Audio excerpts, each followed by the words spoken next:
Welcome back to the podcast. I'm Audrey Rinlisbacher, author of The Mission Driven Life and creator of the Mission Driven Mom and Mission Driven Teen Academies.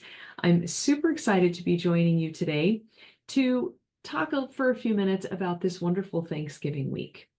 We had a little book when our children were growing up. It was a little children's book, and it was the original Thanksgiving story. We used to act it out every year. It was so much fun. But as time has gone on, the kids have gotten older and we've gotten away from that. But Thanksgiving is definitely still very much about Thanksgiving. I don't know, and I can't remember his name right now. I don't know any of you who might be old enough to remember an old TV sitcom called Cheers. And the main actor in that movie married a woman. I can't remember her name either. You can find all this online. I didn't look it up.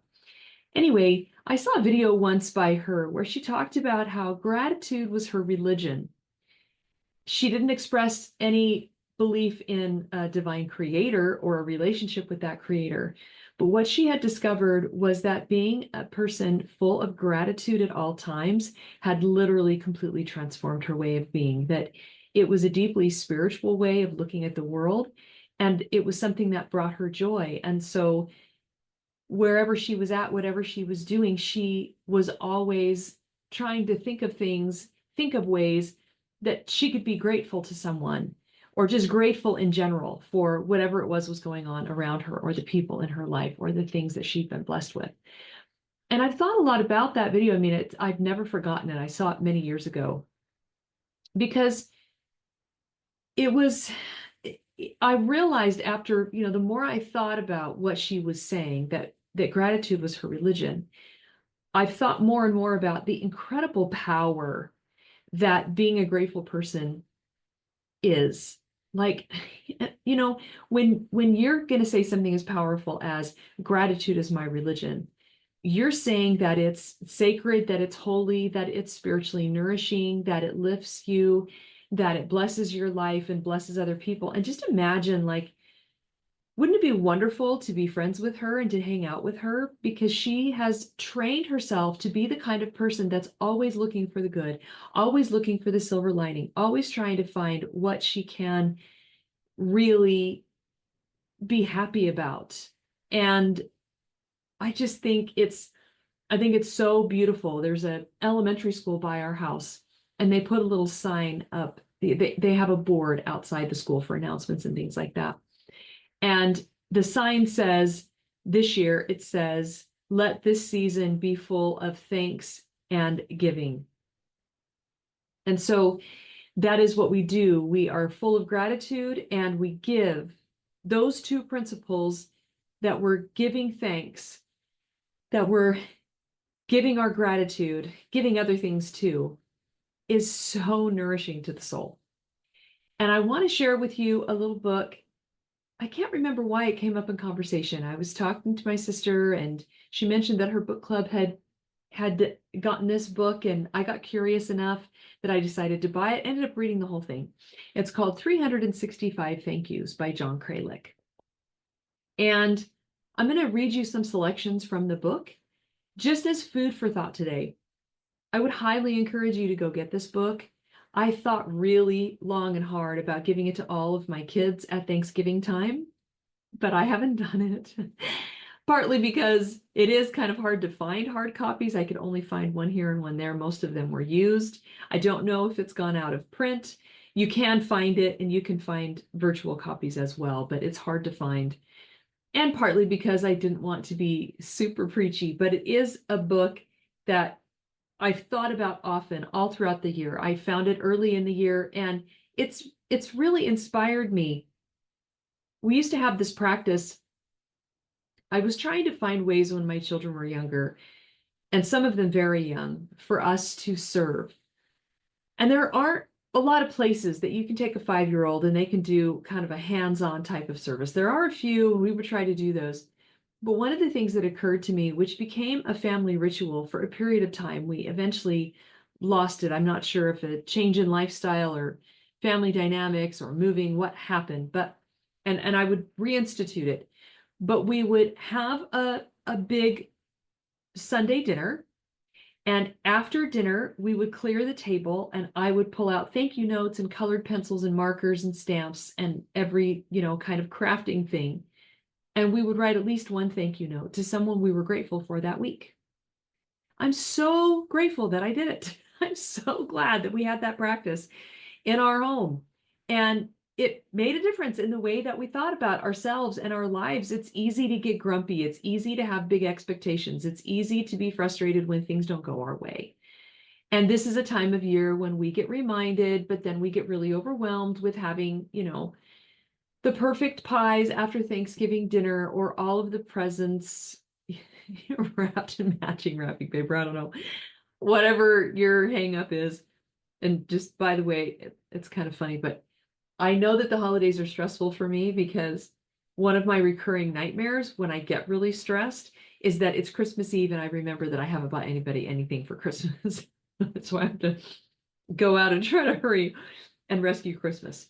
So I do know it's a super stressful time of year, but this book, 365 Thank Yous, has a very, very beautiful message.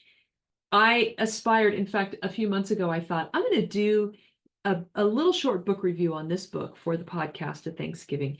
And I'm going to do exactly what he did. And I started. And in fact, I still have a stack of thank you notes on my nightstand.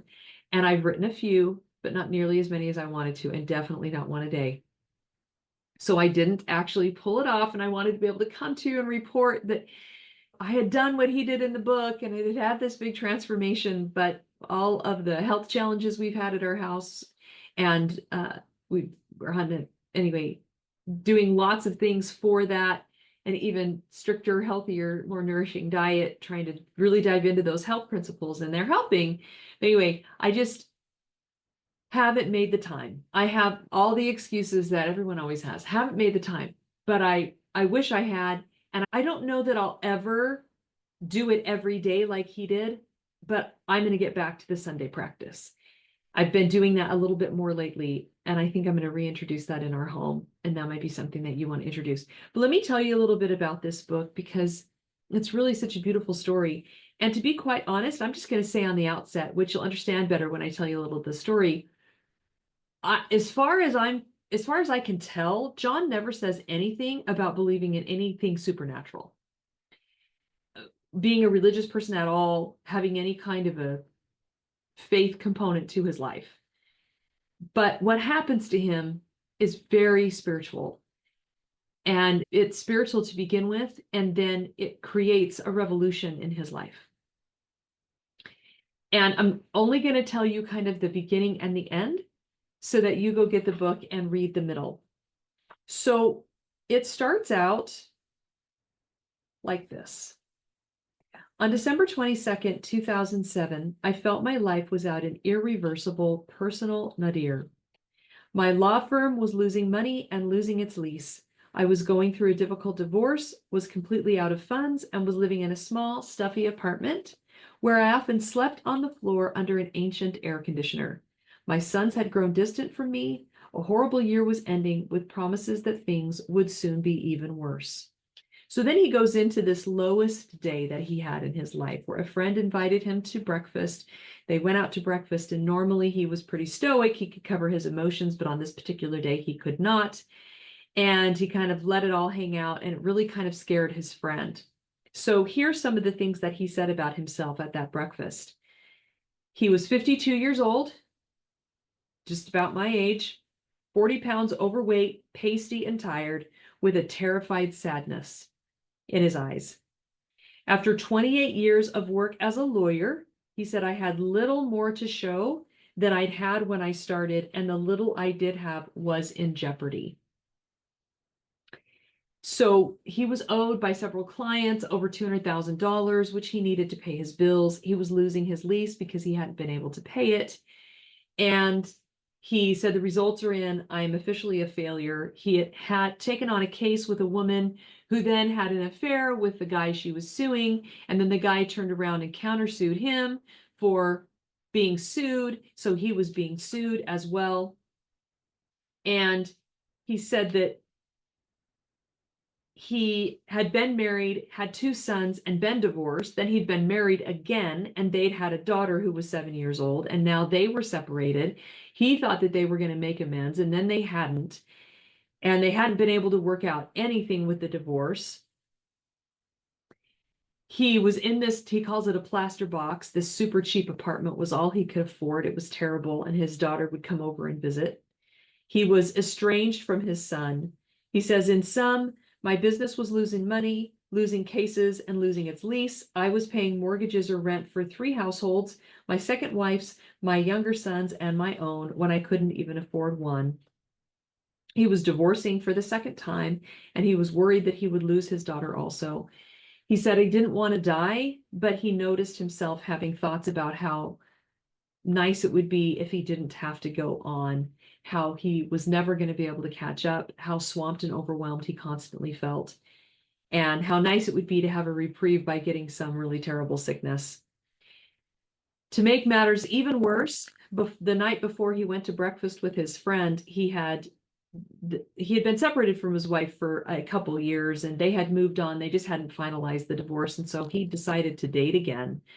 And he had found this woman who was quite a bit younger than him and in her 30s, and she had really treated him with great love and attention and respect. And he said it kind of staved off depression, and it helped him to cope.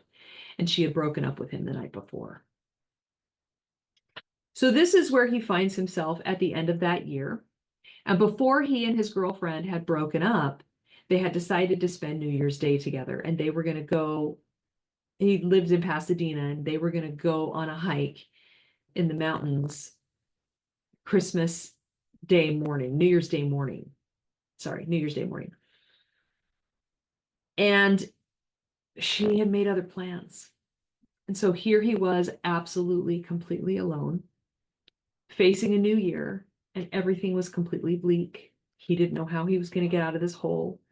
He really felt like he had hit bottom. He was so discouraged about his law practice that he was going to have to let everybody go.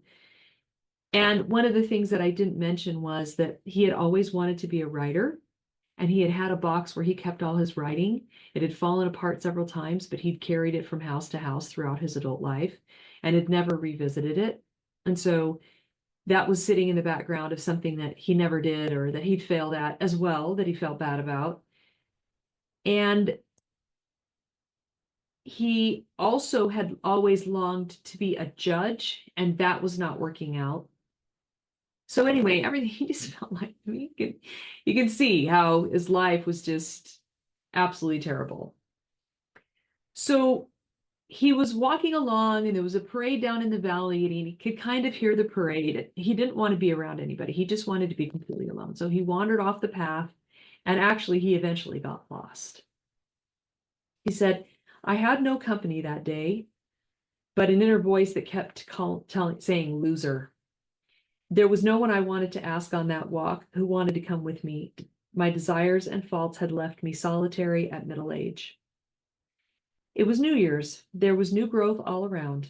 It was time to make new resolutions. It was time to change. So he's sitting there in the mountains or walking along, pondering his life, thinking, boy, everything is terrible. I need some kind of change. What can I do? How can I change my life? So he thinks back on his writing. He thinks about how he had put it away in a box, and he said, this year I thought I should try to write something, and I should actually finish it. Yet even as this thought made its way through my mind, I knew how futile a thought it was. I had no time and no energy. So he knew that wasn't the promise he could make to himself. So he continues to wander through the mountains, to think about how terrible his life is, to worry about facing the coming year. He's got to try to find a new place for his practice. He's got to pay all of his bills and pay his people to keep his practice alive. He's got to finish his divorce and move on romantically, take care of his daughter, try to reconnect with his sons, try to revive financially. So many hard things that he's facing. Then he says, then I heard a voice, and it said, until you learn to be grateful for the things you have, you will not receive the things you want. This is what he said about the voice. I do not know who spoke to me. I could not explain this voice or the words it said, which seemed to have no logical relation to the other thoughts in my head. So for him, it's obvious it's coming from someplace else that's not him. He says, I was tired and frustrated. I sat down for a minute. The voice was loud. For me, the voice was loud enough that I thought it might be important and that it might have an important message. I should not throw it away.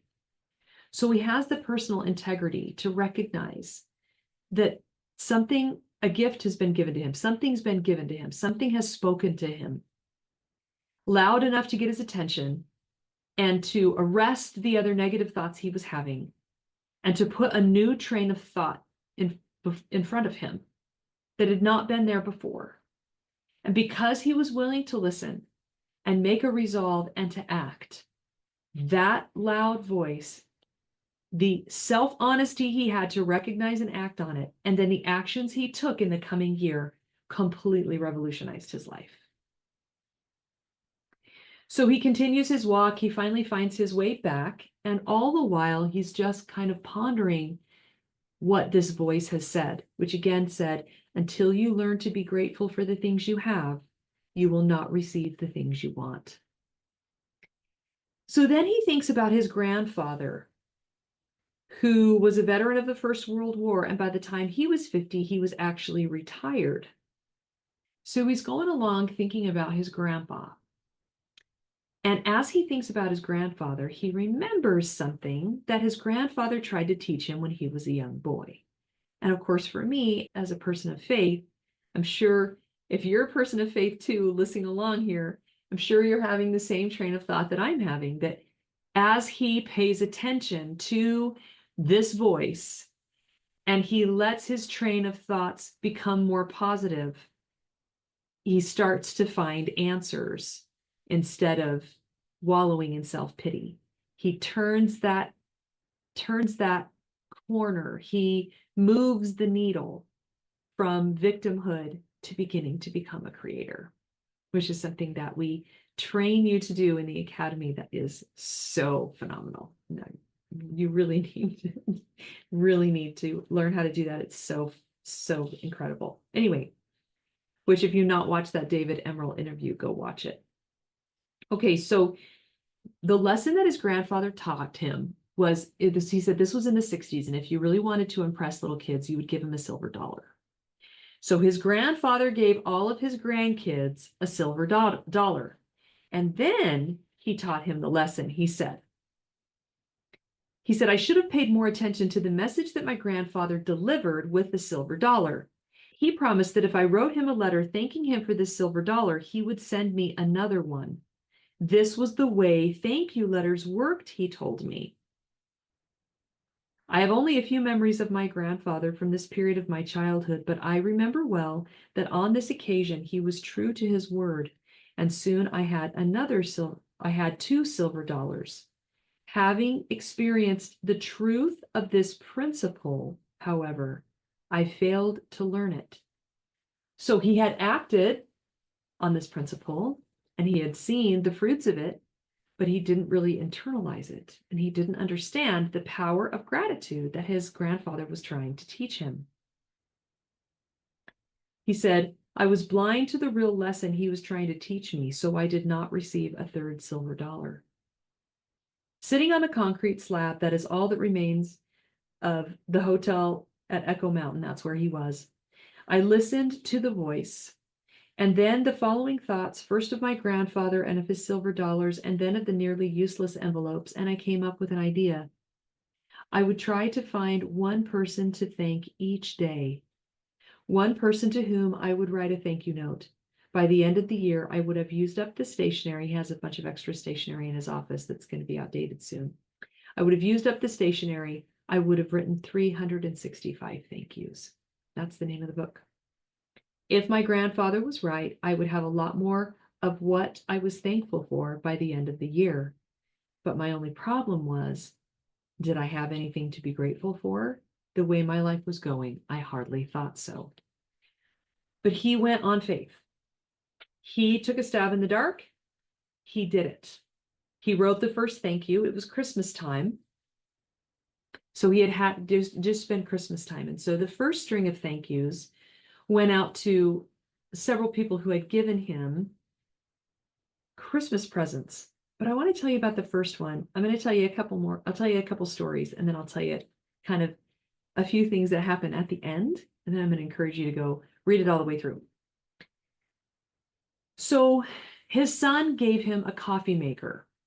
And the coffee maker was such that you could choose a different type of coffee to have. And so if he put it at his office, then people at his office could choose to have different kinds of coffee. So he writes, the very first thank you note is to his sons. And he's a bit estranged from them. He doesn't talk to them often. They're not close at all. So here's what the thank you note says. Dear son, thanks so much for the astonishing single cup coffee maker. It's perfect for my office where we can offer everyone a different kind of coffee with every cup. Moreover, I think my staff is a little tired of cleaning up the grounds, and this is a very clean process. Nevertheless, I'm toying with the idea of just keeping it for myself. See you soon, Dad. So that's what he writes. And then here's what happens to him mentally. And this is what I'm talking about when we clear off the dinner dishes and we start thinking about who we're grateful for, and we write the note and we give it to them. Or this woman who has made gratitude her religion, and she's always canvassing the landscape, trying to figure out who and what she can be grateful for today and right now. It's such a beautiful process that we go through as we try to put gratitude more at the forefront of our lives, what it can do for us mentally, how it can rewire us. And we'll also get better at the skill of telling ourselves the truth, which is also something very important you need to learn to do. What we talk about in the academy. Okay, so he says, see you soon. I looked at the page. Precisely what did I mean by that? When would I see him? When was the last time I had gone out of my way to spend time with him, aside from a major holiday? Then I went to address the envelope, and I realized I didn't even know his address. He lived in an apartment on the west side of Los Angeles, but I did not know precisely where. I had never been to his apartment. I did not know what it looked like. He had a roommate I had never met. I believed he had a girlfriend. I had never met her either. And so he does a self-evaluation, and he realizes, he says, all children deserve to know that their parent is there for them at all times. Any good parent would know exactly where a son or daughter was living, no matter what. And so he did another really great thing. He picked up the phone and called his son. And then he plans lunch with him, and they go to lunch. And this son repays a huge debt he had to his father. He had borrowed a bunch of money. The father had forgotten about it. John had forgotten about it. And he repays him, and their relationship grows much healthier very quickly. So then that month goes by, and he writes these thank yous for all these people. And then here's what he says. By February, so much instant karmic success had come into my life from my Christmas thank you notes that I was encouraged to begin sending thank yous in the direction of all my problems, which is to say, in every direction. Now, this phrase, this quote, I'm going to put it at the top of the notes on this podcast, because he says, I was going to begin sending thank yous in the direction of all my problems. Isn't that incredible? Isn't that an incredible way to talk about that principle? That you're going to send a thank you in the direction of a problem. And it's going to change things. It's going to bring this karmic whatever, it's going to bring something back to you as you give it out. But he doesn't start out by doing it from a selfish perspective. Like, he really is ultimately giving this voice a chance. He's saying, I don't have anything better to do. I ought to do something different. And this is something different that I can do. And really, what have I got to lose? It can only help. And he just didn't even count on the phenomenal radical changes it would bring. So he says, I even began to send work-related thank you notes to clients who paid, to clients who might pay, to friendly lawyers who referred cases, to opposing lawyers who battled me in cases, to court clerks, expert witnesses, real estate agents, loan brokers, mediators, and others. If I could find gratitude in such a sore spot of my existence as my unprofitable law practice, That would be a miracle. But the surprising events in January persuaded me to at least try to plant the seeds of appreciation everywhere. Plant the seeds of appreciation. And we sent out an email recently, and I talked about the value at this holiday season of giving a gift to someone that you have a hard relationship with. And even just starting by praying for them, loving those who have treated us poorly. There were many people that he ended up writing thank you notes to who he could have called his enemies, people that were suing him, people that wouldn't pay their bills, people that were hurting him in some way. And he said, he planted the seeds of appreciation everywhere. And so this is something that we can do. This is something we can do right now. If you're struggling in your relationship with your spouse or your child, or if you're struggling to see the good in your health struggles or whatever it is, planting the seeds of appreciation, sending thank yous in the direction of your problems can do that one principle. It really can have such a radical, and it's so trite, right? It's so simple. It's so everyday. It just doesn't seem like it's all that big of a deal. It just doesn't seem like it could make all that much difference. But it really can revolutionize things in your life. So all this whole middle section of the book, there's a lot of really cool stories. He ends up doing all kinds of really cool things, losing weight and running a marathon with his friend, and so many things repair and improve. It's really, really beautiful. There's a couple things I want to mention here at the end. He says, soon after the marathon, it became clear I could afford to purchase a small house. This is near the end of that year. I could afford to purchase a small house in the depressed real estate market. The real estate agent had tried to interest me in other houses, but I kept coming back to a cottage near the mountains. The roof was a little crooked over the carport. The dishwasher didn't work. Actually, all of the plumbing was suspect, and there was no air conditioning. The heating system was broken and so ancient it could not be repaired. But I could walk directly from the front porch. I could walk directly from the front door onto the path where I had first received my inspiration to write thank you notes. This is where I needed to be. So he wound up back in the spot where it all began. And it had had such a profound impact. That place had become very special, at least, if not a little bit sacred for him, because it had driven home a core principle that you and I can live right now, every day, that we can do something about.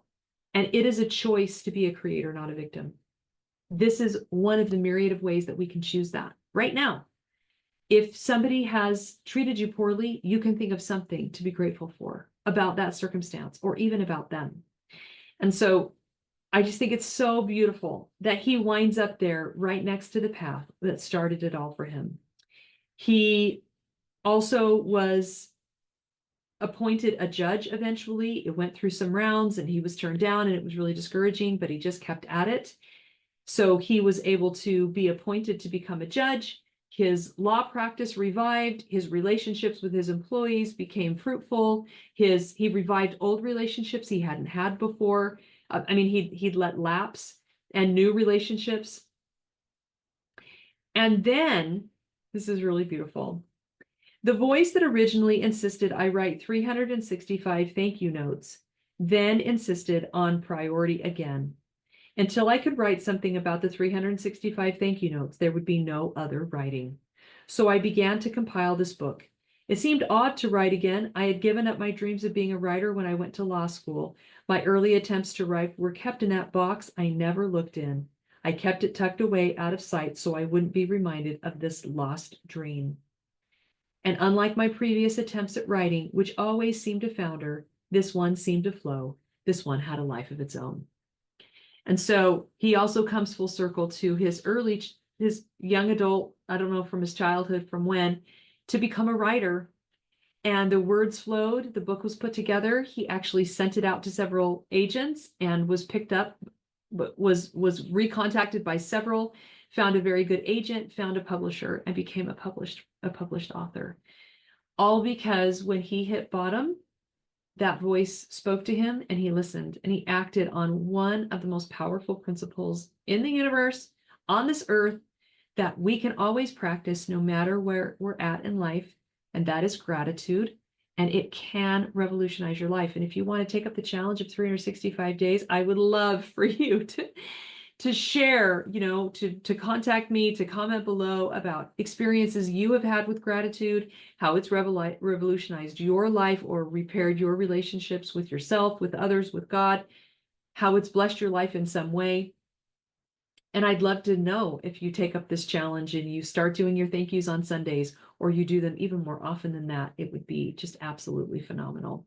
So thank you so much for joining me today. I hope you have a beautiful Thanksgiving this year, and your Thanksgiving is full of lots of thanks and lots of giving, and that you take time to be with yourself and to ponder what it is you truly have to be grateful for, and let others know.